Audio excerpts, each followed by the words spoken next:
Y justamente retomando esto, fíjense que este va a ser un tema que por supuesto ya la oposición agarró en las redes sociales. ¿Se acuerdan que están reciclando campañas? Que están reciclando la injerencia rusa, que están injerenciando todo. De hecho, hoy el presidente en la mañanera hablaba cómo pues, se financió hasta un documental para hablar de el populismo en América Latina y que pusieron a Chávez, que fue un documental que al final ya no salió. Eso fue porque se frenó, de hecho se frenó ese documental legalmente, que se publicara, digamos, masivamente como se tenía proyectado, pero pues al menos terminó pasando en Discovery Channel. Entonces, y creo que en un par de salas de cine, si no estoy mal, y en una que otra televisora, así que sí le entró, pero fue mínimo. Pero sí intentaron romperle con ese impacto. Entonces, en ese mismo hilo, vaya, va a pasar exactamente lo mismo. De hecho, ya está pasando. Porque Nicolás Maduro, el actual presidente de Venezuela, se sumó a o esta defensa de Andrés Manuel López Obrador tras las acusaciones contra YouTube, diciendo justamente que en Estados Unidos hay una campaña en contra del presidente, específicamente de los medios de comunicación del sistema como el New York Times.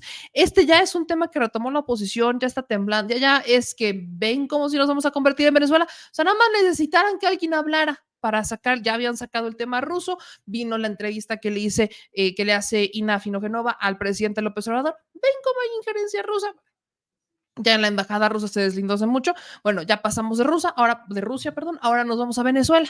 Es que somos Venezuela, ¿por qué? Porque el presidente, el dictador de Venezuela, defendió a Andrés Manuel López Obrador. Escuche. Muchas gracias. Bueno, vamos a seguir, presidente, rápidamente porque se nos está yendo el programa, o su programa, mejor dicho. López Obrador acusa a YouTube de actitud autoritaria por eliminar su rueda de prensa. ¿Qué opina usted de esto, señor presidente? YouTube, López Obrador y por qué no Venezuela. Desde Estados Unidos hay una campaña tremenda contra el presidente López Obrador, de los medios de comunicación del sistema, el New York Times, todos esos medios son del sistema estadounidense, que han hecho una campaña brutal contra un hombre honesto, honorable, un hombre valiente, que se ha puesto al frente del Gran México y lo ha puesto al frente de nuestra América. Y el presidente López Obrador lo que ha hecho es defenderse, defender a México, decir la verdad. Entonces, por decir la verdad, por defender a México, ahora lo censuran en las redes sociales, en YouTube. Esto te demuestra el sistema mundo que ellos han construido. Y ellos censuran, ponen, quitan, hacen campaña y quieren que la gente no se defienda.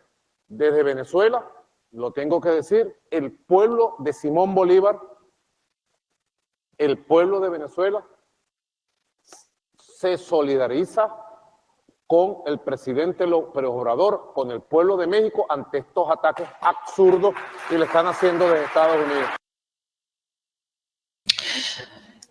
Básicamente Maduro dice que el pueblo de Venezuela se solidariza con Andrés Manuel López Obrador, un hombre honesto y valiente que está siendo atacado por los medios del sistema como el New York Times, y ahí está Nicolás Maduro. Por ahí me decían en los comentarios que no podemos negar que nos parecemos cada vez más a Venezuela que a Dinamarca. Yo preguntaría, ¿a qué Venezuela nos parecemos exactamente? Porque, ojo, conocemos el fenómeno migratorio venezolano, está muy fuerte, y también yo no voy a negar el asunto de Cuba. Tengo pues, conocidos muy cercanos que de hecho viven en Cuba, que apenas vinieron a México, que sí nos cuentan otra historia a la que quizás cuentan de los que viven aquí en México, desde esta narrativa de viva la revolución. Y yo creo que hay que escuchar todas estas narrativas, por supuesto que si no, yo también soy muy partidaria de no vamos a decir que todo está bien en un país al que no hemos ido y que no conocemos. Yo no puedo decir que todo está bien y tampoco puedo decir que todo está mal. Es como el caso de El Salvador, por ejemplo, que yo desde acá he criticado muchísimo lo que ha hecho Nayib Bukele en El Salvador, porque en México vivimos lo que fue un estado de excepción, vivimos estas encarcelaciones masivas, o sea, vivimos como todas estas fabricaciones, violaciones a los derechos humanos y demás. Pero cuando vas y le preguntas a los salvadoreños qué opinan de su presidente, están contentos con lo que pasa o sea, están contentos con lo que ha hecho Nayib Bukele. Dicen que sí, que quizás hay otras cosas que han quedado desatendidas, pero de verdad lo que ellos querían era un Nayib Bukele que le solucionara el problema y están muy contentos con eso. No podemos hablar de lo que se vive en otros países cuando no hemos ido y no escuchamos a su pueblo. Eso para mí es una máxima. Pero desde este lado, podríamos decir que nos parecemos a Venezuela. ¿Por qué? Porque tenemos muchos recursos naturales. ¿Por qué? ¿Por qué de hecho podemos decir que nos parecemos a Venezuela? ¿A qué Venezuela nos parecemos? ¿Al Venezuela que al Venezuela de los recursos o al Venezuela que nos pintan los medios de comunicación como el New York Times? ¿A qué Venezuela nos vemos? ¿Para dónde, pues? Eso es lo único que yo sí, yo sí pondría sobre la mesa, pero bueno.